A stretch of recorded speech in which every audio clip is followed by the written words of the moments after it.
नमस्कार दोस्तों, स्वागत है आपका अपने YouTube चैनल पर। आज हम बौद्ध धर्म से संबंधित जितने भी महत्वपूर्ण प्रश्न हैं उन पर चर्चा करेंगे। तो आइए शुरू करते हैं। बौद्ध धर्म के प्रवर्तक कौन थे? महात्मा बुद्ध। बौद्ध धर्म के जो प्रवर्तक थे, संस्थापक थे, वो कौन थे? महात्मा बुद्ध। इनका जन्म कब हुआ था? 563 ईसा पूर्व। ईसा पूर्व मतलब ईसा के जन्म से पहले, ईसी मतलब बाद में, ईसा पूर्व 563 ईसा पूर्व में नेपाल के तराई में स्थित कपिलवस्तु के लुम्बिनी गांव में हुआ था। नेपाल के तराई में स्थित कपिलवस्तु के लुम्बिनी गांव में हुआ था। कब हुआ था? 563 ईसा पूर्व में कपिलवस्तु के लुम्बिनी गांव में हुआ था। इनके पिता का नाम शुद्धोधन था। इनके पिता का नाम शुद्धोधन था, जो क्षत्रिय शाक्य कुल के राजा थे, तथा इनकी माता का नाम महामाया था। पिता का नाम शुद्धोधन तथा माता का नाम महामाया था। इनके जन्म के 7वें दिन इनकी माता की मृत्यु हो गई तथा इनका पालन पोषण इनकी मौसी प्रजापति गौतमी ने किया। यानी कि इसके जन्म के 7 दिन के बाद ही इनकी जो माता थी महामाया, कहीं कहीं इसका नाम माया देवी भी मिलता है, महामाया का मृत्यु हो गई। तो इनका जो पालन पोषण था इनकी मौसी प्रजापति गौतमी ने किया, तो इनका नाम गौतम पड़ गया। गौतम किस लिए पड़ा? क्योंकि इनकी जो मौसी थी प्रजापति गौतमी, उनके द्वारा पालन पोषण किए जाने के कारण इनका नाम गौतम पड़ा। इनके बचपन का नाम सिद्धार्थ था। बचपन का नाम सिद्धार्थ था। एक नंबर में आता है कि महात्मा बुद्ध का बचपन का क्या नाम था? तो महात्मा बुद्ध का बचपन का नाम सिद्धार्थ था। बचपन से ही इनकी आध्यात्मिकता के प्रति रुचि को देखकर इनके पिताजी ने 16 वर्ष की आयु में ही इनका विवाह कर दिया। 16 वर्ष की आयु में इनका विवाह कर दिया। किसके साथ में? यशोधरा नाम की राजकुमारी के साथ में। 16 वर्ष की आयु में यशोधरा नाम की राजकुमारी के साथ में इनका विवाह हो गया तथा 28 वर्ष की आयु में इनके यहाँ एक पुत्र का जन्म हुआ, जिसका नाम राहुल रखा गया। 28 वर्ष की आयु में इनके यहाँ एक पुत्र पैदा हुआ, जिसका नाम राहुल रखा गया। एक बार ये कपिलवस्तु की सैर पर जा रहे थे, तो इन्होंने 4 दृश्यों को देखा। कपिलवस्तु की सैर पर जा रहे थे तो इन्होंने 4 दृश्यों को देखा। क्या थे दृश्य? एक बूढ़ा व्यक्ति, एक बीमार व्यक्ति, शव और सन्यासी। उन्होंने 4 दृश्य देखे। एक बूढ़ा व्यक्ति, बीमार व्यक्ति, शव और सन्यासी। इन्हें देखकर इनका मन बहुत व्यथित हुआ तथा सांसारिक दुख को देखकर ये बहुत दुखी हुए तथा इन्होंने 29 वर्ष की आयु में गृह त्याग कर दिया। 29 वर्ष की आयु में गृह त्याग कर दिया। यानी कि 16 वर्ष की आयु में इनका विवाह हुआ, 28 वर्ष की आयु में इनके यहाँ पुत्र का जन्म हुआ तथा 29 वर्ष की आयु में इन्होंने गृह त्याग कर दिया। इनके गृह त्याग करने की घटना को महाभिनिष्क्रमण कहा गया। क्या कहा गया? महाभिनिष्क्रमण कहा गया। गृह त्याग के बाद ये वैशाली के अलार कलाम से सांख्य दर्शन की शिक्षा प्राप्त करने के लिए गए। वैशाली के जो अलार कलाम थे उनसे सांख्य दर्शन की शिक्षा प्राप्त करने के लिए गए। इसका मतलब क्या हुआ कि आलार कलाम इनके प्रथम गुरु हुए। आलार कलाम इनके प्रथम गुरु हुए।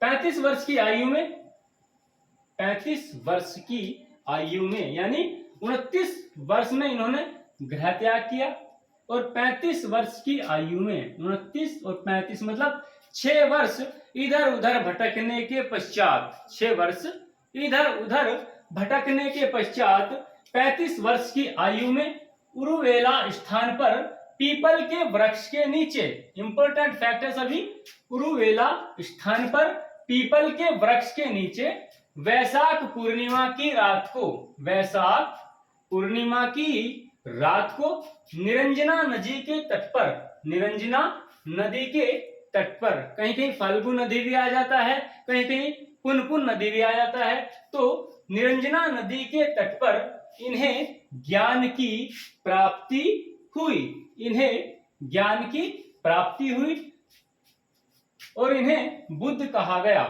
इन्हें ज्ञान की प्राप्ति हुई और ये बुद्ध कहलाए और गया को बोध गया कहा गया। पहले इसका नाम गया था, लेकिन इन्हें ज्ञान प्राप्ति होने के कारण इसका नाम क्या होगा, बोध गया हो गया।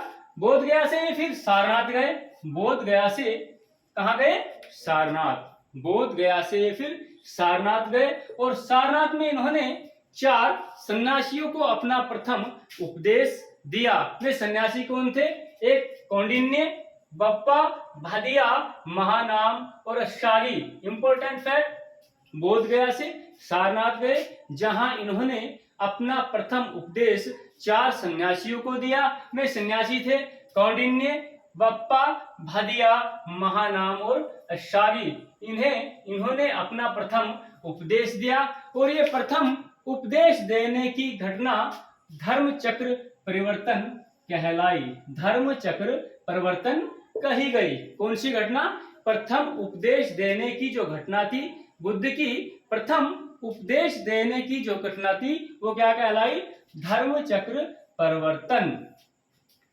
इन्होंने तपस्क और कल्लिक, तपस्क और कल्लिक 2 शूद्रों को अपना प्रथम अनुयायी बनाया, तपस्क और कल्लिक 2 शूद्रों को अपना प्रथम अनुयायी बनाया तथा इन्होंने अपने सर्वाधिक जो उपदेश दिए वे श्रावस्ती में दिए। इन्होंने अपने सर्वाधिक उपदेश कहाँ दिए, श्रावस्ती में। 1 नंबर में आता है कि बुद्ध ने अपने सर्वाधिक उपदेश कहाँ दिए, श्रावस्ती में दिए। इन्होंने अपने सर्वाधिक उपदेश श्रावस्ती में दिए तथा इनकी शिक्षाओं का प्रमुख केंद्र था मगध। मगध इनकी शिक्षाओं का प्रमुख केंद्र बना रहा।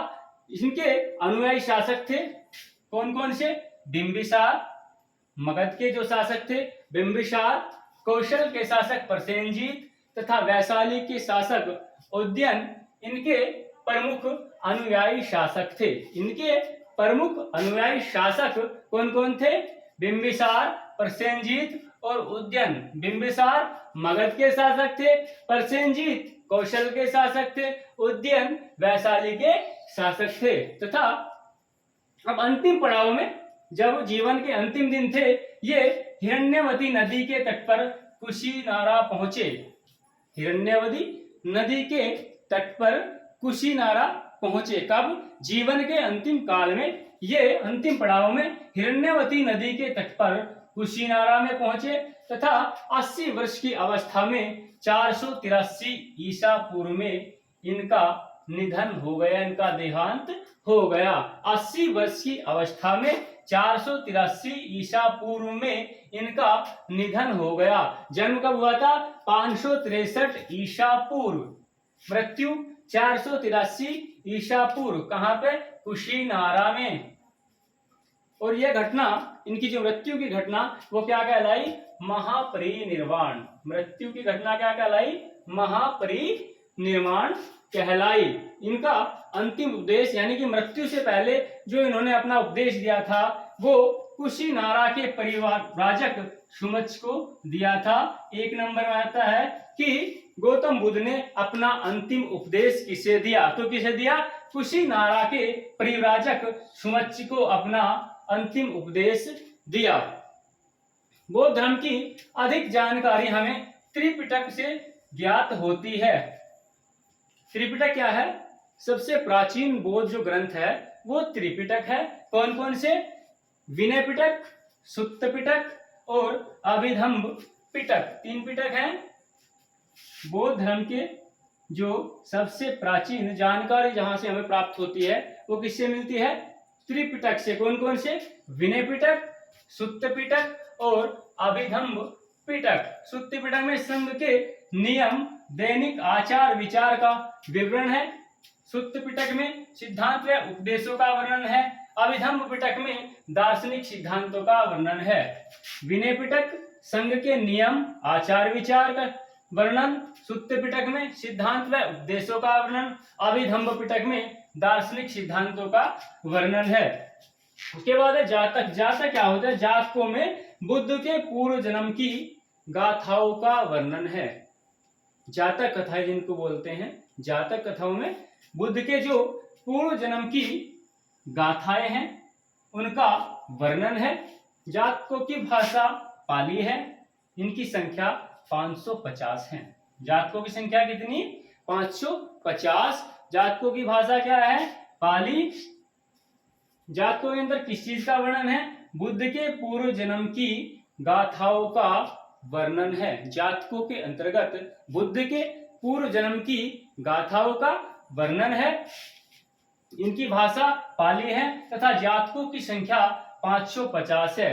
और जातक गद्य और पद दोनों में लिखे गए हैं। इंपोर्टेंट, जातक गद्य और पद दोनों में लिखे गए हैं। उसके बाद है त्रिरत्न। बौद्ध धर्म के त्रिरत्न कौन कौन से हैं? इंपोर्टेंट फैक्ट, बौद्ध धर्म के त्रिरत्न बुद्ध, धम्म और संघ, ये तीन रत्न है। बुद्ध, धम्म और संघ, ये बौद्ध धर्म के त्रिरत्न कहलाते हैं। उसके बाद है बौद्ध संगीतियां। बौद्ध संगीतियां, प्रथम बौद्ध संगीति कब आयोजित की गई? प्रथम बौद्ध संगीति आयोजित की गई थी 483 ईसा पूर्व। 483 ईसा पूर्व में। कहां पे? सप्तकर्णी गुफा, राजगृह में।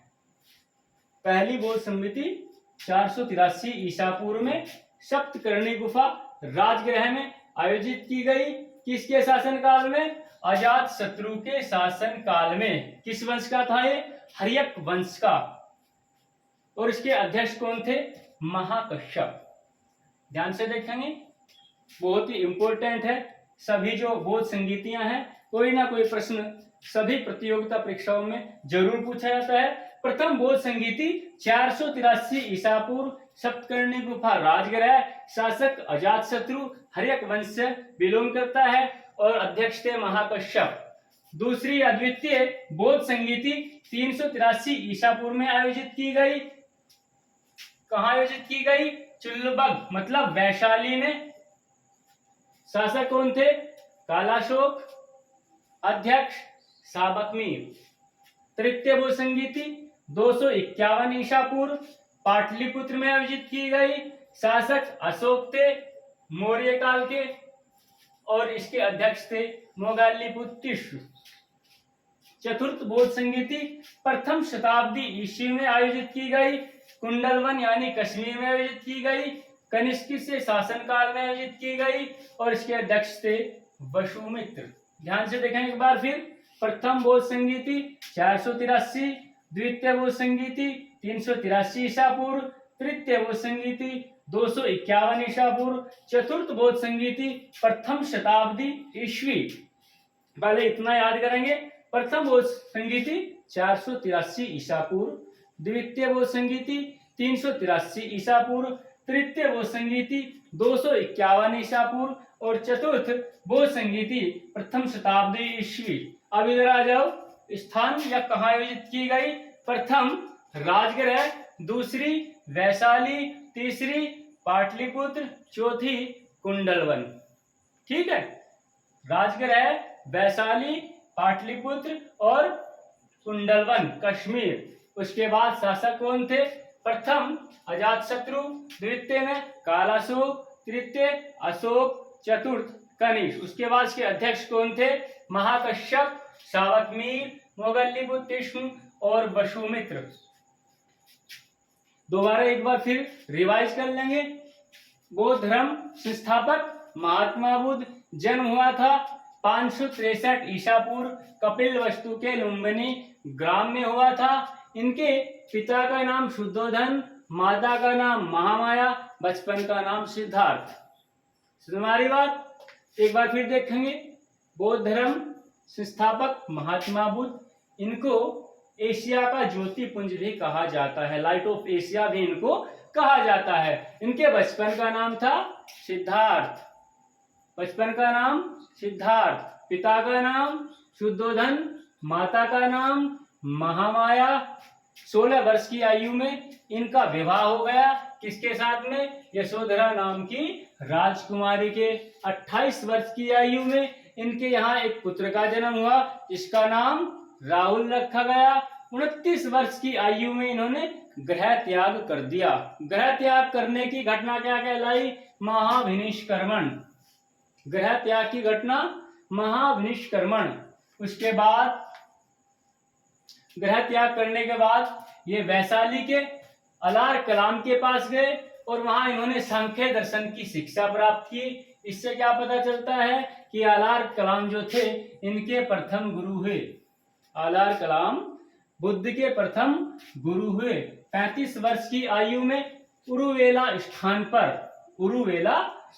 पर पीपल के वृक्ष के नीचे, सभी बहुत ही इंपॉर्टेंट क्वेश्चन है, कुछ भी पूछ सकते हैं। किस स्थान पर? उरुवेला स्थान पर। किस वृक्ष के नीचे ज्ञान की प्राप्ति हुई? पीपल के वृक्ष के नीचे। कब? वैशाख पूर्णिमा की रात को। किस नदी के तट पर? निरंजना नदी के तट पर ज्ञान की प्राप्ति हुई। तभी ये बुद्ध कहलाए। जब इनको ज्ञान प्राप्त हुआ क्या कहलाए? बुद्ध। और ये गया क्या हो गया? बोध गया। गया को क्या कहा गया? बोध गया। बोध गया से सारनाथ गए और सारनाथ में इन्होंने इन सन्यासियों को अपना प्रथम उपदेश दिया। कौन कौन थे वे? कौंडिन्य, बंपा, भदिया, महानाम और असागी। इनको अपना प्रथम उपदेश दिया और इनके प्रथम उपदेश देने की घटना क्या कहलाई? धर्म चक्र परिवर्तन। इन्होंने 2 शूद्रों को अपना प्रथम अनुयायी बनाया। शूद्रों के नाम थे तपस और कल्लिप। और इन्होंने अपने जो सर्वाधिक उपदेश दिए वो श्रावस्ती में दिए। इन्होंने अपने सर्वाधिक उपदेश श्रावस्ती में दिया तथा मगध इनकी शिक्षाओं का प्रमुख केंद्र बना। इनकी शिक्षाओं का प्रमुख केंद्र कौन था? मगध। इनके अनुयायी शासक थे जो मुख्य थे वो थे बिंबिसार मगध के शासक, प्रसेनजीत कौशल के शासक, उद्यन वैशाली के शासक। अंतिम पड़ाव में ये जीवन के अंतिम काल में हिरण्यवती नदी के तट पर कुशीनारा पहुंचे, जहां 80 वर्ष की अवस्था में 483 ईसा पूर्व में इनका निधन हो गया। और इनकी मृत्यु की जो घटना थी वो क्या कहलाई? महापरिनिर्वाण। इनकी जो मृत्यु की घटना थी वो महापरिनिर्वाण कहलाई। इन्होंने अपना अंतिम उपदेश कुशीनारा के परिव्राजक सुमच्छ को दिया। बौद्ध धर्म की अधिक जानकारी हमें त्रिपिटक से ज्ञात होती है। त्रिपिटक कौन कौन से हैं? विनय पिटक, सुत्त पिटक और अभिधम्म पिटक। जातकों में बुद्ध के पूर्व जन्म की काल्पनिक गाथाओं का वर्णन है। पूर्व जन्म की जो काल्पनिक गाथाएं हैं बुद्ध की, उन्हें क्या कहा गया है? जातक कथाएं। यानी कि जातकों में बुद्ध के पूर्व जन्म की गाथाओं का वर्णन है। जातकों की भाषा पाली है और जातकों की संख्या 550 है। जातक गद और पद दोनों में लिखे गए हैं। बौद्ध धर्म के त्रिरत्न कौन कौन से हैं? त्रिरत्न है बुद्ध, धम्म और संघ। उसके बाद है बौद्ध महासंगीतियां। बौद्ध महासंगीतियां कब आयोजित की गई? प्रथम बौद्ध संगीति 483 ईसा पूर्व में आयोजित की गई थी। द्वितीय बौद्ध संगीति 383 ईसा पूर्व में की गई थी। तृतीय बौद्ध संगीति 251 ईसा पूर्व में आयोजित की गई थी। और चतुर्थ बौद्ध संगीति प्रथम शताब्दी ईस्वी में आयोजित की गई। कहाँ की गई थी? प्रथम बौद्ध शताब्दी संगीति राजगृह में, दूसरी वैशाली में, तीसरी पाटलिपुत्र में और चौथी कुंडलवन में। उसके बाद शासक कौन थे? पहली बौद्ध संगीति के अजातशत्रु, कालाशोक, अशोक और कनिष्क। उसके बाद अध्यक्ष कौन थे? पहली संगीति के महाकश्यप, सावकमीर, मोगल्लीपुत्तिस्म और वसुमित्र। दोस्तों, हमने आपको बौद्ध धर्म से संबंधित जितने भी महत्वपूर्ण तथ्य थे वो बताए हैं। आशा करता हूँ आपकी अच्छी तरह समझ में आ गए होंगे। अगर आपको वीडियो अच्छी लगी तो चैनल को सब्सक्राइब कीजिए, लाइक कीजिए। धन्यवाद।